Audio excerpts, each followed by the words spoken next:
नमस्कार। हमें है आपकी सेहत का ख्याल। हेल्थ प्लस के इस अंक में आपका स्वागत है। मैं हूं रजनीश कौर।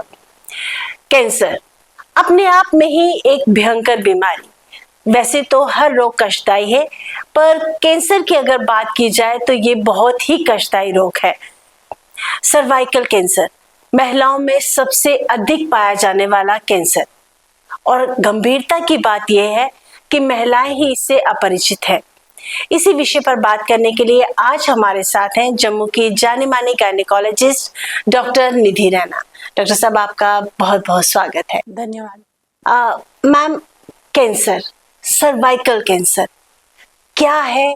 सबसे पहले तो हम यही जानना चाहेंगे। सर्वाइकल कैंसर क्या है, इससे ये जानने से पहले मैं सबको ये बताना चाहूंगी कि जो सभी महिलाएं हैं, ज्यादातर महिलाएं हैं, वो ये नहीं जानती कि सर्विक्स क्या है या सर्विक्स हमारे शरीर का कौन सा अंग है। हमें यूट्रस यानी बच्चेदानी, यूट्रस का कैंसर, ब्रेस्ट कैंसर, इससे हम सब लोग परिचित हैं, जबकि इन दोनों से ज्यादा होने वाला कैंसर और इन दोनों से ज्यादा गंभीर और जानलेवा कैंसर सर्वाइकल कैंसर है। सर्विक्स या फिर जिसको हम बच्चेदानी का मुंह कह सकते हैं, ये बच्चेदानी का या यूट्रस का वो पार्ट है जो सबसे निचला पार्ट है, या जिससे हम इसको बच्चेदानी का मुख कह सकते हैं। अब इसे हम यूट्रस से अलग से क्यों देखते हैं? क्योंकि इसकी जो बनावट है, जिन सेल से ये बना होता है, वो यूट्रस से पूरी तरह से डिफरेंट होते हैं। तो इसलिए इसमें होने वाली बीमारियां और इसमें होने वाला कैंसर वो भी अलग है।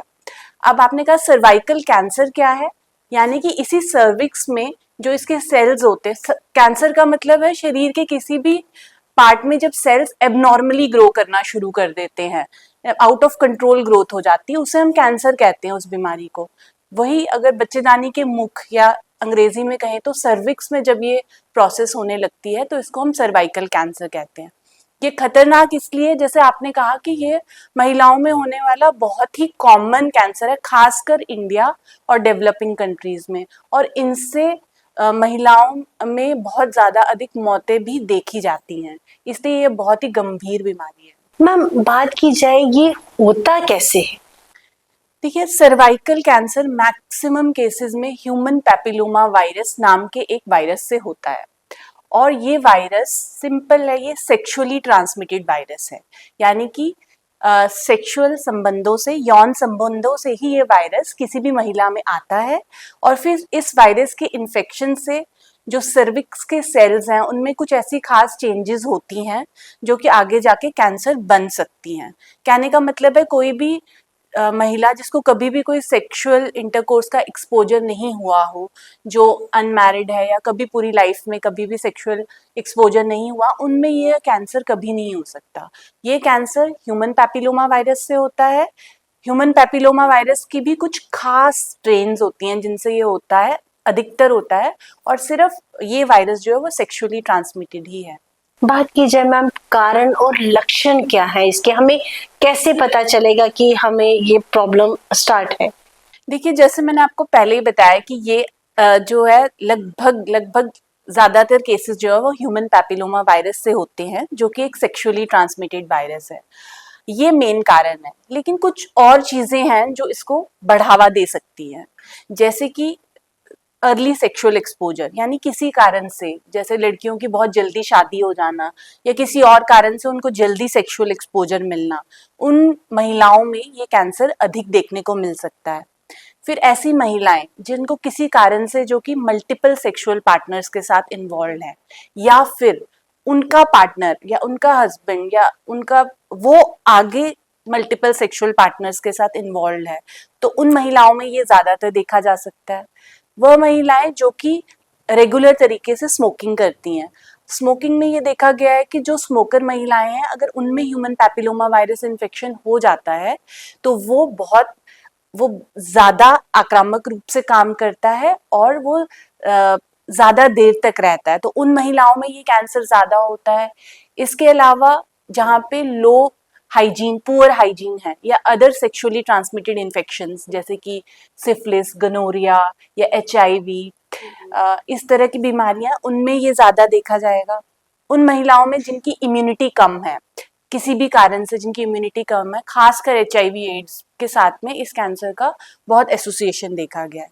एक और कारण है, जो महिलाएं बहुत लंबे समय तक OCPs या ओरल कॉन्ट्रासेप्टिव या गर्भ निरोधक गोलियों का इस्तेमाल करते हैं, उनमें भी इसकी थोड़ी ये देखा गया है कि ज्यादा पाया जाता है। और एक कारण था जो कि अब खत्म सा हो गया है, पहले 90s 50s से 70s के बीच में एक ड्रग का इस्तेमाल किया जाता था, डाईथाइल स्टिलबेस्टेरोल, जो कि एंटी मिसकैरेज ड्रग्स थी। लेकिन उनमें ये देखा गया कि जब किसी महिला को वो ड्रग दिया जाता था, अगर उनकी फीमेल बेबीज हों तो उनमें आगे जाके सर्वाइकल कैंसर बहुत ज्यादा पाया गया था। अब अगर इसके लक्षण की बात करें कि हमें ये कैसे पता चलेगा कि हमें हो गया, बेसिकली ये हमें समझना होगा कि कैंसर एक ऐसी बीमारी है, जब उसके लक्षण दिखने लग जाए तो अक्सर थोड़ी देर हो गई होती है। यानी कि कैंसर धीरे धीरे बनता है, यानी कि वो सेल्स में चेंजेस धीरे धीरे आने लगती है। जब वो अपने लक्षण दिखाने लगे, यानी कि अब जो है बीमारी बन चुकी है। अब सर्वाइकल कैंसर या कैंसर सर्विक्स की बात करें तो जो इसके लक्षण हैं, वो ऐसे लक्षण नहीं है कि अगर आपको पता चल जाए तो 100% आपको सर्वाइकल कैंसर ही है, बट आपको वो आगाह कर सकता है कि कुछ है जिसके लिए हमें जांच की जरूरत है। जैसे सबसे कॉमन है एबनॉर्मल ब्लीडिंग होना, जैसे कि पीरियड्स के बीच में ब्लीडिंग होना। हालांकि पीरियड्स के बीच में ब्लीडिंग या स्पॉटिंग होना कोई अन्य बीमारी भी हो सकती है, लेकिन वो सर्वाइकल कैंसर का एक इम्पॉर्टेंट सिम्टम है। फिर इंटरकोर्स के बाद ब्लीडिंग होना, फिर एक बार मीनोपॉज आ जाए, यानी कि पूरी तरह से मेंसेस स्टॉप हो चुके, कई साल हो गए, लेकिन फिर से ब्लीडिंग होना, ये बहुत इंपॉर्टेंट लक्षण है कैंसर सर्विक्स का। फिर दूसरा है कि डिस्चार्ज होना, जिसे हम कहते हैं पानी चलना। हालांकि पानी चलना जो वेजाइनल डिस्चार्ज होता है बहुत कॉमन है, लेकिन ये सर्वाइकल कैंसर का एक सिम्टम है। खासकर बहुत ही blood stain, watery, foul smelling, गंदी स्मेल वाला डिस्चार्ज, ये सर्वाइकल कैंसर का एक इम्पॉर्टेंट लक्षण है। इसके अलावा एक वेग सी पेल्विक पेन होना, जो कि पेल्विक पेन यानी कि हमारे जो निचला भाग है पेट का, उसमें एक भार रहना, दर्द होना, ये कई बीमारियों का सिम्टम हो सकता है, लेकिन ये सर्वाइकल कैंसर का भी एक सिम्टम है। फिर इसके अलावा जो हमारी नॉर्मल मेंसेस आते हैं, अगर वो बहुत ज्यादा आए, बहुत ज्यादा ब्लीडिंग है या बहुत ज्यादा लंबे समय तक रह रही है, तो वो भी एक सर्वाइकल कैंसर का लक्षण हो सकता है। लेकिन मैं फिर से कहना चाहूंगी कि ये लक्षण बहुत ही ब्रॉड होते हैं, यानी ये कई और बीमारियों के भी लक्षण हो सकते हैं जो कि फीमेल से संबंधित है, लेकिन कैंसर सर्विक्स के भी यही लक्षण होते हैं। मैम, कोई स्पेसिफिक एज हम बोलें कि इस एज के बाद हमें ज्यादा चांसेस है, यहाँ से शुरू हो सकता है? सर्वाइकल कैंसर के एक्चुअली जो एज ग्रुप है वो 2 पीक्स में आते हैं, यानी एक 39 ईयर्स से 50 साल के बीच में है और एक 65 ईयर्स के बाद है। ये ऐसे 2 पीक्स होते हैं, लेकिन ये हमें समझना होगा कि हमें इस बीमारी के होने का इंतजार नहीं करना है, क्योंकि जब एक बार किसी को ह्यूमन पैपिलोमा वायरस इन्फेक्शन होता है या उसमें वो कैंसर की चेंजेस आने लगती हैं, तो उसके 10, 15 या 20 साल बाद जाके ये कैंसर होता है। और इस कैंसर की बहुत खास बात है कि इसको हम प्री कैंसरस स्टेज में भी हम इसको डायग्नोज कर सकते हैं, यानी कि कैंसर होने या किसी भी सिम्टम या कोई भी लक्षण आने से पहले भी हम इसकी जांच कर सकते हैं, मतलब इसका पता लगा सकते हैं। मैम, जांच कर सकते हैं, अभी आपने हमें बताया एज का कोई स्पेसिफिक, लेकिन हम अब जांच करवानी है, अब मैं हूँ एज ए लेमैन, मुझे नहीं पता, तो मुझे क्या स्टेप पहले उठाना चाहिए कि हाँ भाई मुझे थोड़ा सा लग रहा है तो मैं जाके ये काम करूँ? देखिए मैम, ये इसकी खास बात है जो मैं आपको भी और सभी को मैं बताना चाहूँ। देखिए, कोई भी फीमेल जो कि सेक्सुअली एक्टिव है, यानी जो कि मैरिड है, वो सब इस रिस्क पे हैं, सर्वाइकल कैंसर के रिस्क पे हैं सब। तो यानी कि कोई सिम्टम या किसी की ज़रूरत नहीं है, हमें सर्वाइकल कैंसर के लिए स्क्रीनिंग करने की ज़रूरत है। स्क्रीनिंग का मतलब है कि किसी भी सिम्टम आने से पहले ही हमें उसका पता लगाना। यानी सर्वाइकल कैंसर एक बहुत ही, मैं कहूँगी, एक अच्छा कैंसर है जिसको कि हम बीमारी होने से पहले पता लगा सकते हैं एक सिंपल टेस्ट से, जिसको हम पैप स्मीयर या पैप टेस्ट कहते हैं। बेसिकली क्या है कि सभी फीमेल्स, चाहे कोई सिम्टम है चाहे नहीं है, जो कि 3 साल से ज़्यादा मैरिड हैं या फिर 3 साल से ज़्यादा से सेक्सुअली एक्टिव हैं, उन सबको ये टेस्ट करवाना है, सबको। 100% एज अ रूटीन सबको कराना है, कोई सिम्टम है कोई नहीं है।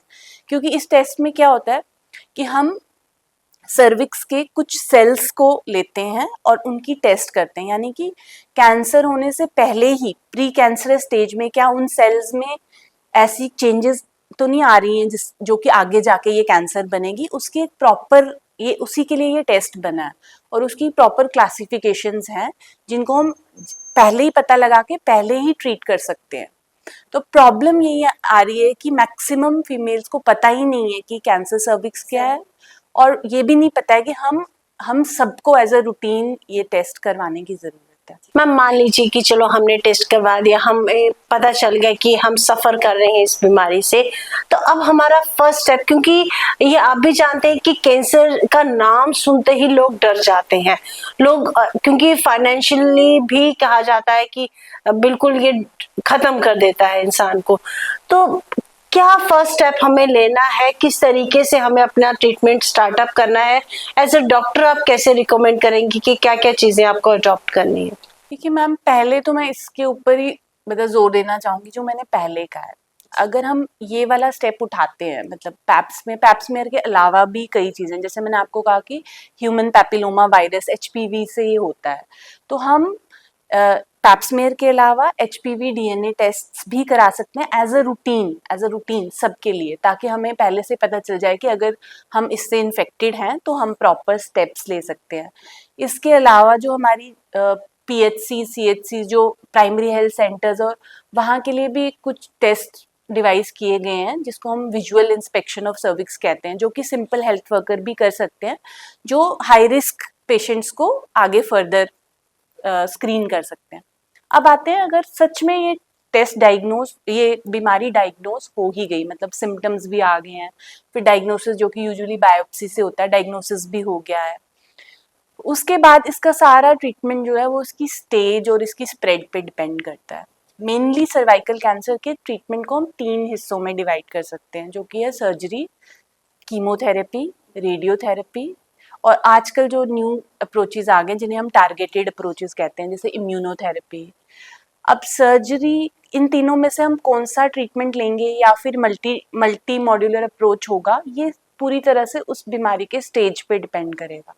यूजुअली जो सर्जिकल ट्रीटमेंट्स होते हैं वो अर्ली स्टेजेस में काम आते हैं, जहाँ पे कि बहुत अर्ली बीमारी है अभी, उसमें सर्जिकल भी 2 तरह के होते हैं, मतलब एक तो कंजर्वेटिव है जिसमें हम यूट्रस को बचाना चाहते हैं या सर्विक्स, तो उसमें हम सिर्फ सर्विक्स के पार्ट को रिमूव करते हैं। फिर आता है जो ज़्यादा रेडिकल अप्रोच है, जो ज़्यादातर हम लेते हैं, यानी कि अगर बहुत अर्ली भी बीमारी पता चली तब भी पूरा यूट्रस, सर्विक्स और ओवरीज और आसपास के लिम्फ नोड्स को भी हम रिमूव करते हैं। और उसके फर्दर ट्रीटमेंट फिर इनकी रिपोर्टिंग या इनकी स्टेजिंग पे डिपेंड होती है। और कई बार हम लोग कीमो सर्जरी के बाद भी कीमो देते हैं, या कभी कभी बीमारी इतनी फैल गई होती है कि हमें सर्जरी को अवॉइड करके सीधे कीमो और कीमोथेरेपी और रेडिएशन ही देनी पड़ती है। कीमोथेरेपी का मतलब है उसमें हम कुछ ऐसी दवाइयाँ देते हैं जो कि इंजेक्शंस के रूप में हो सकती है या दवाइयाँ खाने के रूप में हो सकती है, जो कि कैंसर सेल्स को किल करती हैं। और रेडिएशन का मतलब है कि उसमें कुछ ऐसी रेज डाली जाती है जो कि बाहर से भी हो सकती हैं या फिर अंदर से हो सकती है, जिससे कि हम आसपास के कैंसर सेल्स को किल करते हैं। मैम हमने ट्रीटमेंट स्टार्ट कर दिया, मेडिकेशन हमारी शुरू हो गई, लेकिन जब तक एक मॉरल सपोर्ट जो है फैमिली की तरफ से या सोसाइटी की तरफ से या एज अ डॉक्टर की तरफ से वो नहीं दी जाए, तब तक हम नहीं कह सकते कि हमारा ट्रीटमेंट सक्सेसफुल है। मैं चाहूंगी कि आप हमारे दर्शकों को सबसे पहले तो ये चीज कंसेप्ट क्लियर करें कि ये कोई बीमारी इतना कोई बहुत बड़ी बीमारी नहीं है जिससे हम बच नहीं सकते, और किस तरीके की मॉरल सपोर्ट आपको अपने पेशेंट को देनी है ताकि वो मेंटली स्ट्रांग बना रहे ड्यूरिंग दिस ट्रीटमेंट पीरियड। देखिए, सर्वाइकल कैंसर, या फिर मैं कहूँगी आज के जो अभी जो टाइम चल रहा है, इसमें कैंसर ट्रीटमेंट एक ऐसे स्टेज पे है जो कि मोस्ट ऑफ द टाइम्स जो है वो पेशेंट्स क्योर हो जाते हैं। क्योर इन द सेंस कि हम इसको 5 ईयर सर्वाइवल के रूप में लेके चलते हैं, यानी कि अब वो ज़माना नहीं रहा कि कैंसर हो गया है तो सब कुछ ख़त्म है। बहुत ही एडवांस ट्रीटमेंट्स आ गए हैं जो कि मल्टी डिसिप्लिनरी और मल्टी मॉड्यूलर अप्रोचेज़ हैं।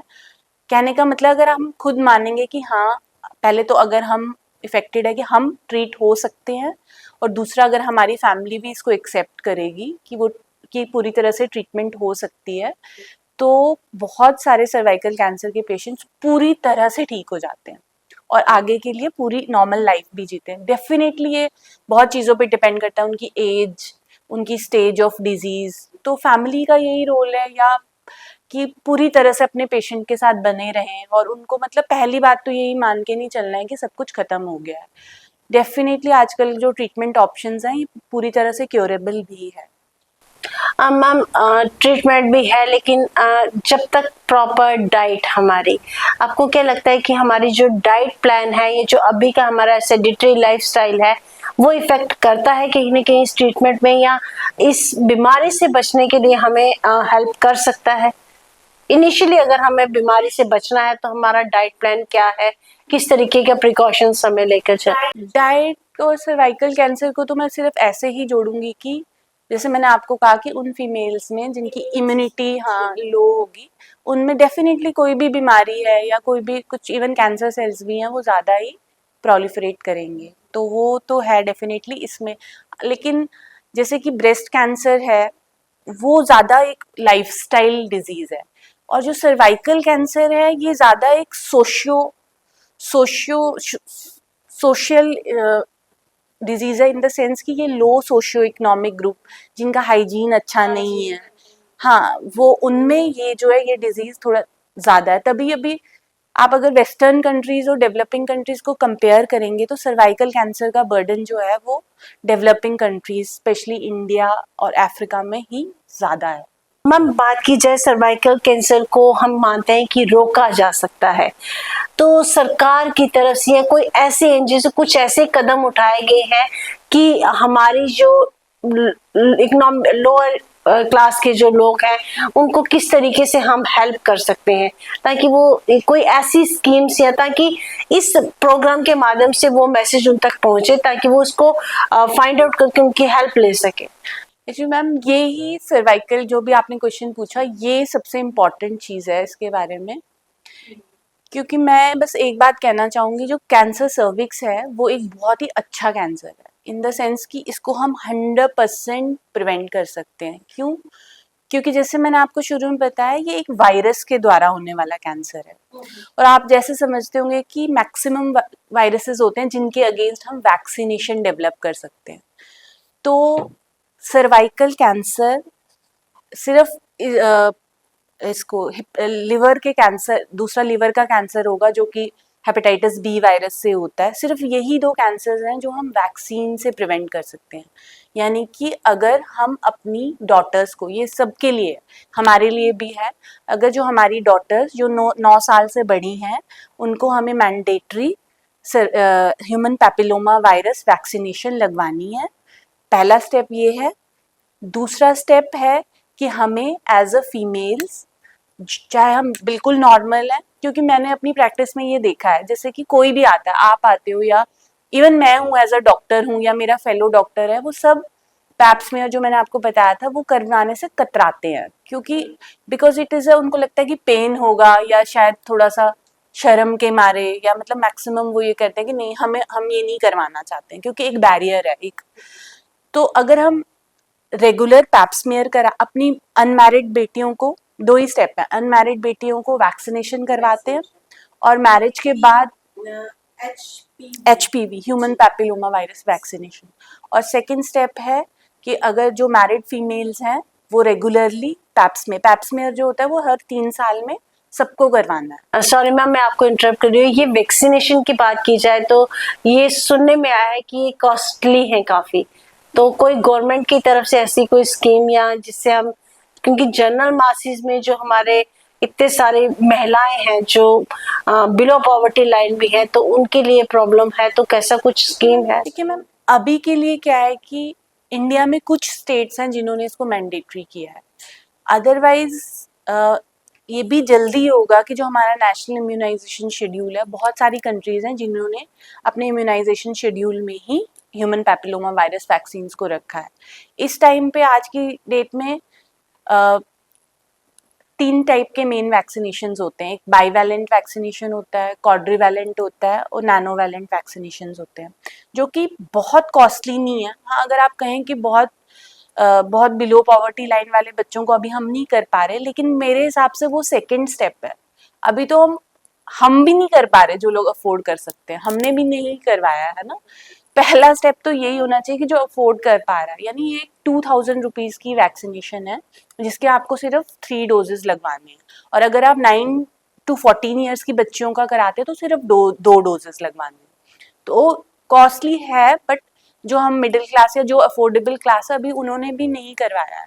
अगर हम पहला तो यही स्टेप होगा जो पहला तो अवेयरनेस है, लोगों को पता ही नहीं है। हाँ, पता ही नहीं है, मतलब हमें इन जनरल जो अच्छी पढ़ी लिखी क्लास है जो या फिर नॉर्मल क्लास है उनको भी पता ही नहीं है। पहली चीज़ है कि पता होना, फिर सेकंड है अपनी बच्चों को बेटियों को वैक्सीनेशन करवाना। और इसमें दो ही चीज़ें हैं, वैक्सीनेशन प्लस स्क्रीनिंग, यानी वैक्सीनेशन प्लस पैप स्मीयर। मैं यही 2 चीज़, अगर हम ये 2 चीज़ें 100% कर देते हैं तो हम 100% तो नहीं कहूँगी, लेकिन बहुत ज़्यादा हम सर्वाइकल कैंसर को ऑलमोस्ट कंट्रोल कर सकते हैं, जो हमने यूरोपियन कंट्रीज में देखा है। मैम, जाने से पहले हमारे दर्शकों के लिए कुछ ऐसे टिप्स या कुछ ऐसा मैसेज आप देना चाहें कि ताकि हम इस बीमारी से बच सके, क्योंकि ये बहुत ज़्यादा एक्सटेंट में महिलाओं में हो रही है और बेसिकली जो जहाँ पे हम लैक कर रहे हैं वो है अवेयरनेस। मैं चाहूँगी कि आप इसमें डिटेल से हमें थोड़ा बताएं कि किस तरीके से हम बच सकते हैं। सर्वाइकल कैंसर की अवेयरनेस के बारे में जो मैसेज देना है वो तो खैर मैं मैक्सिमम पहले ही बता चुकी हूँ, लेकिन मैं एक चीज़ बोलना चाहूँगी जो मैंने अक्सर अपनी प्रैक्टिस में देखा है कि ये एक ऐसा कैंसर है जो मैं बार बार कह रही हूँ जिसको हम पूरी तरह से प्रिवेंट कर सकते हैं। जैसे हमने सुना होगा हमेशा कि prevention is better than cure, यानी कि अगर हमने पहले ही पता लगा लिया तो उसके बाद जो ये इतने कॉम्प्लिकेटेड जो ट्रीटमेंट्स हैं उनसे हम बच सकते हैं। तो प्रिवेंशन में है ह्यूमन पैपिलोमा वायरस वैक्सीन और पैप स्मीयर। वैक्सीन के लिए तो बहुत लोग रिसेप्टिव हैं, क्योंकि बहुत लोग लगाने को तैयार हैं, लगाना चाहते हैं, अपनी डॉटर्स को भी लगाना चाहते हैं। लेकिन जो सेकंड और बहुत इंपॉर्टेंट है वो है पैप स्मीयर। पैप स्मीयर मैंने देखा है कि मैक्सिमम लोग नहीं करवाना चाहते, जस्ट थोड़ी देर की शर्म या फिर पेन के डर की वजह से और अवेयरनेस की कमी की वजह से भी। तो मैं सबको ये कहना चाहूँगी कि जो भी फीमेल्स मैरिड हैं या पिछले 3 सालों से सेक्सुअली एक्टिव हैं उनको हर 3 साल में पैप स्मीयर नाम का ये टेस्ट करवाना चाहिए। और अगर वो नॉर्मल आता रहता है तो उसको अपनी 50 ईयर्स की एज तक उसको रिपीट करना हर 3 सालों में। इस टेस्ट से हम सर्वाइकल कैंसर को 10 होने से 10 से 15 साल पहले ही डिटेक्ट कर सकते हैं और उसको ट्रीट कर सकते हैं। सेकंड है, सभी को अपनी बच्चियों को उनकी मैरिज से कम उनकी मैरिज से पहले ह्यूमन पैपिलोमा वायरस वैक्सीन लगवानी है। बहुत महंगी नहीं है, सिर्फ 2 डोजेस लगते हैं जो कि लगभग 2000 के आसपास आती है। थर्ड है कि हमें प्रॉपर हाइजीन मेंटेन करना है। जो सिम्टम्स मैंने बताए, हालांकि वो कई नॉर्मल बीमारियों के सिम्टम्स हो सकते हैं, लेकिन जैसे ही सिम्टम्स का थोड़ा बहुत भी पता लगे एकदम से अपने डॉक्टर को कंसल्ट करना है, सिर्फ घर पर ही नहीं बैठे रहना है। तीसरा, प्रॉपर हाइजीन मेंटेन करनी है और हेल्दी लाइफस्टाइल अपनाना है, जिसके अलावा हेल्दी सेक्सुअल प्रैक्टिसेस अपनानी है सर्वाइकल कैंसर को प्रिवेंट करने के लिए, क्योंकि जैसा मैंने बताया कि सर्वाइकल कैंसर एक सेक्सुअली ट्रांसमिटेड कैंसर है। अनमैरिड फीमेल्स या जिनको कभी सेक्सुअल एक्सपोजर नहीं हुआ उनमें ये कभी भी नहीं हो सकता। तो यही मैसेज है जो कि मैं सब लोगों को देना चाहूँगी। धन्यवाद। मैम, आप हमारे स्टूडियो में आए, हमें बहुत अच्छी इंफॉर्मेशन दी, इसके लिए बहुत बहुत शुक्रिया। हेल्थ प्लस के एक नए अंक के साथ पुनः हाजिर होंगे, तब तक के लिए जय हिंद।